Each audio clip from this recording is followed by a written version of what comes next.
Hi, this is Lou Ann with Rockin Book Reviews, and I'm so happy to be here today with Lynne Christensen. Lynne, I looked on the media. I could not find a whole lot about you before you became a writer. Can you please tell us a little bit about yourself, where you grew up, how many siblings, favorite activities, and maybe a couple of special, memorable times in your life that has had an impact on you? Great. Well, thanks for the invitation today. About myself, just briefly, I was born and raised in Edmonton, Alberta in Canada. It's known as sunny Alberta. It has extremely cold winters, but really good people. So I thoroughly enjoyed my time there. I got my first Bachelor of Commerce degree there. And I have one sibling, a brother, and I have also a large family in Denmark and in England. My father's siblings, he's got a count of 9 in total.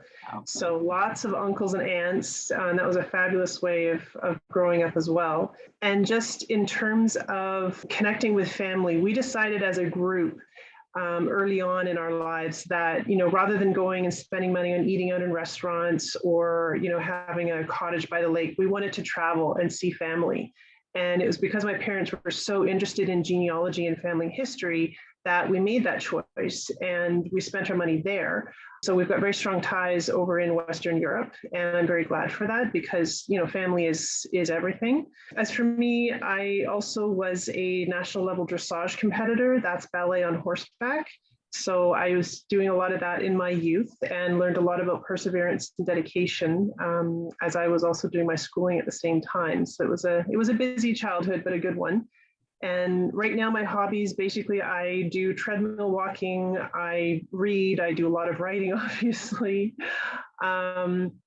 And I enjoy watching British detective shows, usually 1960s or 1970s vintage. Those are really cool. I also watch things like Shetlands, with Douglas Henshaw as the lead detective. Those I find fascinating. So that's a little bit about me. In terms of memories related to family history and genealogy, I think looking at a picture of my father's cousin where there were 5 generations in the photo, also one of my grandma with a long lost cousin that my mother had located, and them looking together at a photo album where they recognized similar ancestors, or the same ancestors rather, in the photo album. That was priceless. That was a really, really good memory that I have. So yeah, that's about me. So you're fortunate that you have a lot of pictures. So yes, we have during the World War II era had their pictures all destroyed. So oh dear, yeah, it happens.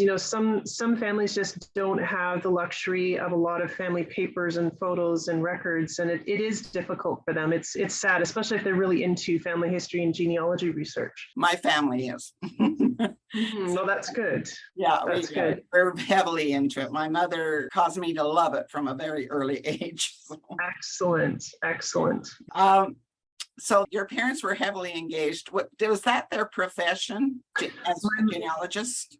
My mom has actually got a PhD in microbiology, and my father, he's passed now, unfortunately, but he was a professor of electrical engineering, also with a PhD. So they didn't start off in genealogy, but it just became a shared passion, and they both loved it. And actually, the way it evolved, my mother became a professional genealogist. That was the last career that she held. And yeah, she did make a profession out of it. She's written 38 nonfiction books in genealogy. So oh, wow. I've got a good fact checker for my books. That's great. Yeah.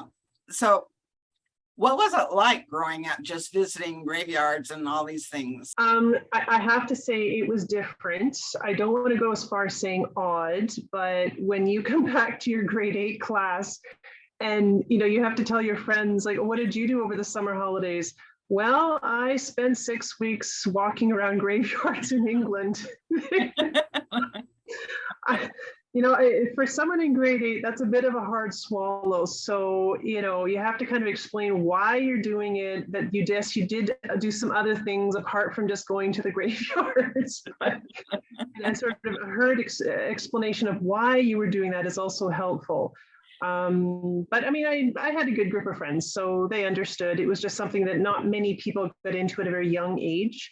I think you're finding now that more and more people are looking for connections to the past, and they're looking for their roots. And you'll find a lot of young genealogists out there who are trying to learn. And I mean, they're 12 years old and they're starting. That's fantastic. It's really, really good to see. Oh, I think it's fantastic too.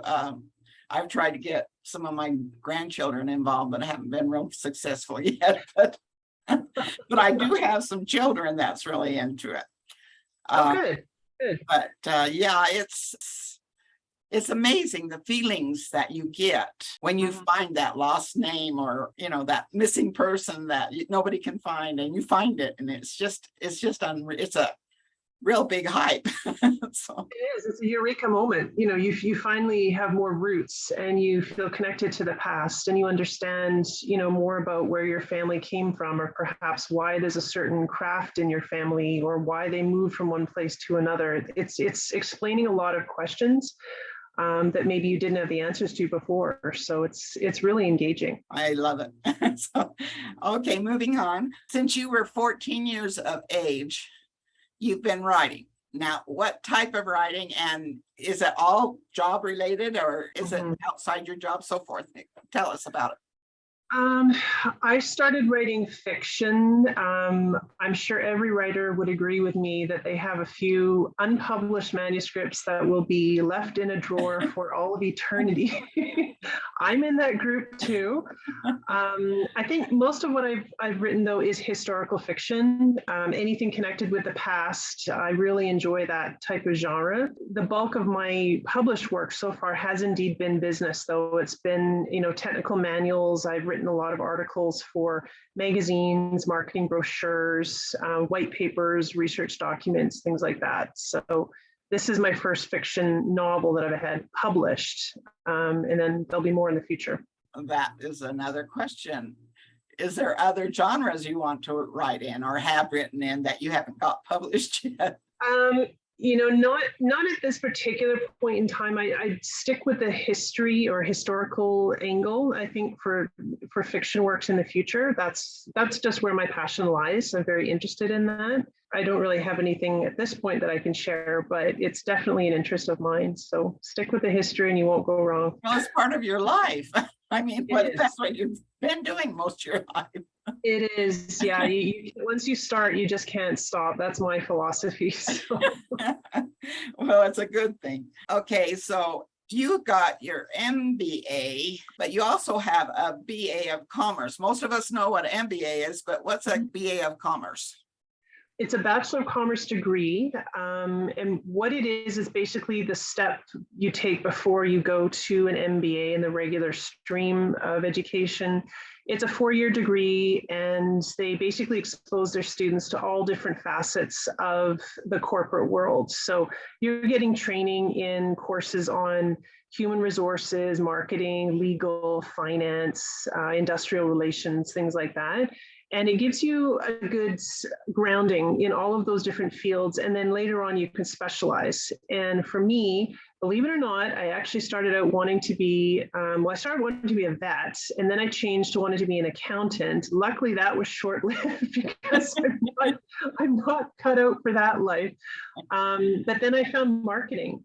And, that's what I found that really clicked with me, because I could use my marketing and my writing skills together.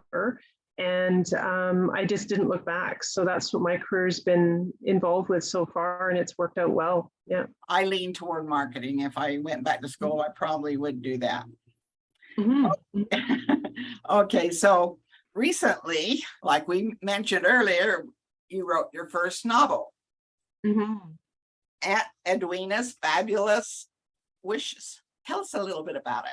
Well, the book is a clean read, so you don't have to worry about any dodgy bits. You can hand it to your grandma, and there's nothing embarrassing on page 282. I did that on purpose because I wanted it to be available for everyone who was, anyone interested in family history. So if you're 12 or you're 102, you'll get a great read out of it. Basically what the story does is it tells the adventures of two cousins, so Julie and Gertie. They go on a road trip in southern England to solve family history riddles and clues that their Aunt Edwina has left for them. So on the trip, they end up discovering a lot about themselves, also about family history. And they realize the importance of community, of helping each other, history in general. And it actually helps chart Julie's future in a big way once they get to the end of this quest. I won't give the ending away, obviously, but Oh, no spoilers, no spoilers. But it's a cheery, uplifting read, and anyone who's interested in family history and loves, it's not a really in-depth genealogy type read. Like, you won't need, a diploma in genealogy research to understand it. I haven't gone into any deep genealogy research. I didn't want to go that far because that's not my area of expertise.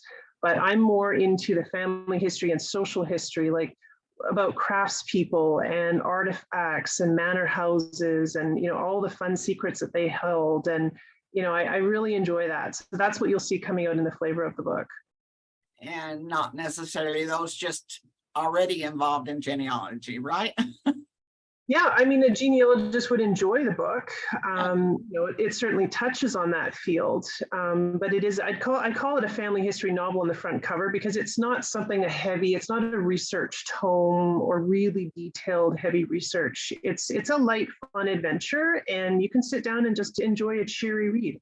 And don't have to know anything about family history yourself. Yep, they'll be fine. A total beginner is fine. Yep. Great. I haven't read it yet, but I'm excited to read it.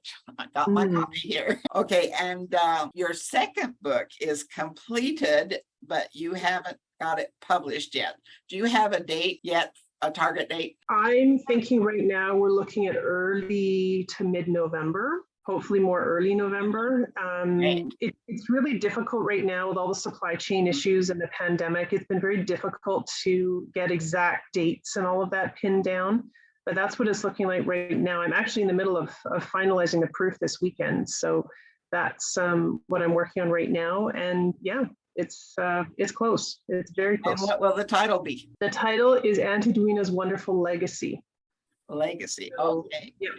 That sounds fun. And can you give us just a little snippet about it without ruining it? A little bit about it. I think what I can say is that without any spoilers, you'll see two researchers who need help with their own family history. They will get help from the characters that you already know in book one. And there is a large confectionery, like candy firm involved, as well as some very hush-hush overseas World War II research that they're doing. So exciting. And will there be other books? I mean, how many more books in the series are you planning on? Definitely 3 and 4. I've got 3 is well underway and 4 is already outlined. I think the rest will really just depend on reader support. What really helps authors, just as a general comment, is if people will leave a review, even if it's just a star rating on their retailer of choice on their website, go in and give that author a review. That would really help, because reader support, that's what it comes down to, is if you have readers liking your material and telling the world about it, then that helps drives more people to read the book, et cetera, et cetera. And yeah, that's what every author looks for, I think. They want to make sure that they've got a good readership base. And if it's there and it supports it, then yeah, there'll be more books in the series. I'm glad you brought that up, because as a reader, a few years ago, before I started my blog, I never knew that. I was an avid reader, but I never left a review because I wasn't a professional reviewer at the time, so I wouldn't. I didn't think my opinion mattered, but yes. Oh, it does. It does. Yeah.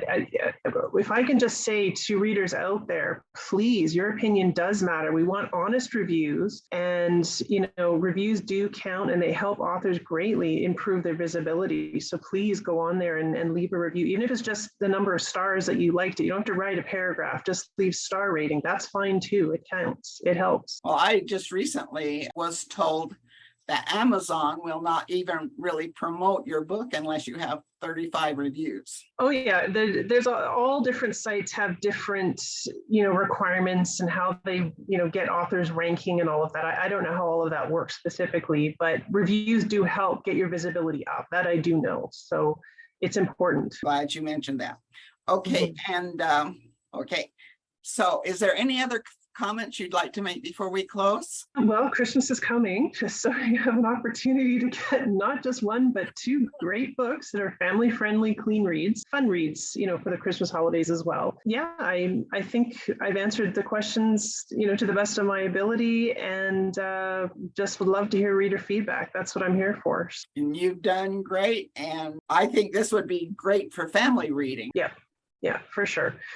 And I mean, it's just, like I said, it's not a heavy read. It's something that's really cozy, it's friendly, and you can give it to somebody without having to read it first and worry about, oh, is there something in there that's a bit dodgy? It's safe. There's no heavy violence or profanity or anything like that in there. It's definitely a clean read. So apparently those are getting to be a little bit hard to find. So Absolutely. And movies are worse. So yes. I just love these writers that do this, such as you. And we have a giveaway. Yes, we do. I'm very happy to offer one copy of Aunt Edwina's Fabulous Wishes to a lucky winner based in either the US or Canada. And Luann, I understand you're going to be setting that up on your blog site? Absolutely. So be sure to enter the giveaway, because this is a fantastic book. It's been such wonderful time visiting with you. You are just so charming. Well, thank you for your time. I appreciate it too. It was a fun interview. And like I said, I would really love to hear from readers. I read every review that comes in, and all of their thoughts are welcome. So stay safe. And I hope we get to do this again. Yes, me too. Book 2 is coming. I'll be there to push and encourage people to read your books. That's great. All right. And this is Luann signing off, hoping all of you will search the universe through books. Goodbye now.